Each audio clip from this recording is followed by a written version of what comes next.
My name is Brian Siskoy. I work in the auto industry as an electrical engineer at General Motors. What exactly do I do at General Motors? Well, I work on the integration of electrical hardware and software for electronic power steering systems. So what does all that even mean? Well, let me break it down a little bit. Basically, when you turn the steering wheel in your car, there's actually a lot more going on in the background than what you might think. First, there's a sensor that reads how much torque that you're applying to the steering wheel, and it also determines which direction you're turning the steering wheel. The signal here is then sent to an electronic controller, which is mounted to the physical steering system between the front wheels. The signal gets processed and then converted into a command, which is sent to a small motor, which is also mounted between the front wheels. This motor helps to move the steering rack in the same direction that you're turning the steering wheel.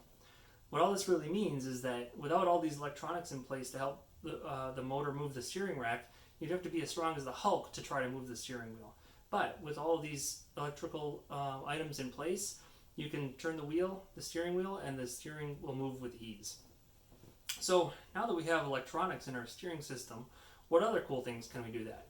Well, if you take some sensors on the outside of the car, like radars and cameras, and then you can now send signals from those systems to the steering rack to help the drivers of the vehicle do things like maintain their lane automatically and even park cars by themselves.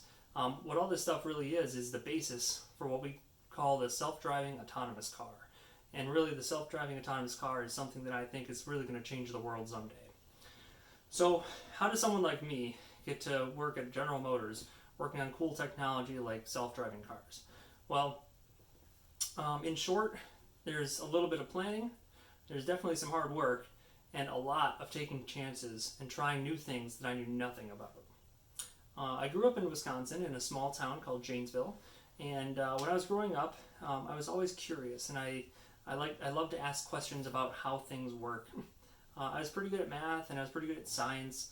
I loved learning how the world works. I loved watching the Discovery Channel. I loved anything about cars and airplanes. I also loved personal electronics, computers, home theater systems, audio systems. Basically, I knew that I wanted to do something with electronics when I grew up, but I didn't really know what I wanted to do. Well, when I was in high school, in 2001, I do remember the instant, the moment where I realized what it was that I wanted to work on when I grew up.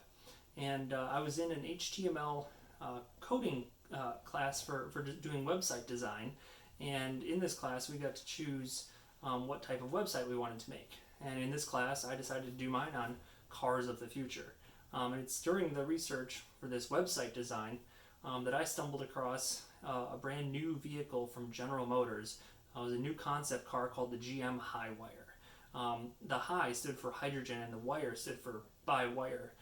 Basically, it was a fuel cell powered vehicle that was run on hydrogen that had steer-by-wire technology, which means you could move the steering wheel from the left side to the right side, and it had all the most advanced features that you could imagine in a vehicle. I was basically hooked. I knew at this moment that I loved more than just electronics. I actually really enjoyed alternative energy, and I really wanted to do something that would help save the world from carbon emissions. I also realized that I loved cars. So with this passion of alternative energy and cars, I realized that I wanted to marry these two things together and do something related to this for the rest of my life. So now that I figured out what I want to do when I grow up, I had to ask myself a question. Well, where do I start? How do I get there? So I made myself a plan, and I kind of took a 3-step approach. So step one, first of all, I needed to figure out, well, what kind of education do I need in order to get to my end goal? So where do I start? Well, I started doing research and quickly realized that in order to work on all this cool technology, engineering was the degree that I wanted to be in. Engineers, they design things, we create things, they improve things, they make all the devices that you and I live with every day really become possible. They take big, giant, crazy ideas and they turn them into reality. They're relentless at solving problems and do everything possible to make things that make the world a better place. In short, I wanted to be an engineer. So, step 2. How do I become an engineer? Well, I need to get that degree. So what did I do? I searched for schools, and when I was doing this searching, I looked for places that produced strong engineers, but also places that catered towards my specific interests in alternative energy. I found this in Arizona State University in Mesa, Arizona, where during a campus tour, I was introduced to a brand new program that I would be one of the first people at the time to graduate from. At the time, it was the only program in the country that specialized in electrical engineering with a specialized focus in alternative energy. What this means is they had professors that specialized in teaching me about fuel cells and about photovoltaics, which are solar panels, as you may have heard them called before. I was in. As soon as I heard about this program, I knew that this is exactly the right path for me. So I signed up, I applied, and I got into school at ASU. So at this point, I kind of realized that the first part of my plan was falling into place. I was getting that degree in alternative energy, and now I realized, thinking back to my childhood dreams, I wanted to do something alternative energy with the auto industry. So, back to my 3-step plan here. So now step 3 is, well, how do I get into the auto industry? I realized that I need to get my foot in the door in order to really get started on that path. So luck would have it, I had a roommate in college that was a mechanical engineer, and he told me about General Motors being on our campus, and they were interviewing for a couple of internship positions at the Proving Grounds, which just happened to be about 2 miles from where we were going to school. So what are the Proving Grounds exactly? Well, a Proving Grounds is essentially nothing more than just a big conglomeration of test tracks. And it's on these test tracks where we take the cars and we prove that they can work before they get released to the public, so that we can prevent problems and safety issues from getting to the general public like you. So I worked at the Proving Grounds for 2 years, two summer internships in college. And then for my 3rd internship, I came up to Michigan to work on hybrid electric batteries. And it was during all these internships that I realized that I really loved working for GM, and I loved working on a big team. I knew there was always someone to go to for help, and I felt like I was a part of something really big. After proving that I could be a part of a team at GM, they ended up offering me a full-time job here in Michigan, where I then moved in 2010 to be up here full-time. So after all that hard work in school, working my way through all those math and science and engineering classes, I've been really able to do some pretty cool stuff at GM. The first job that I had was in active safety validation. Basically, this validation means nothing more than just testing. And testing, I felt like I was going to be pretty good at, because I was really good at breaking stuff. So if there was a problem to be found, I felt like I could find those problems. When I first started, I didn't really know what I was doing at all, but I knew that I wanted to dive in there and try to learn more about what was going on with how to test these different systems. So on one of the first days that I was able to get onto one of the test benches, I actually found a problem, and I was so proud of myself for finding an issue, and I brought it up to the team members, and we were able to fix it really quickly.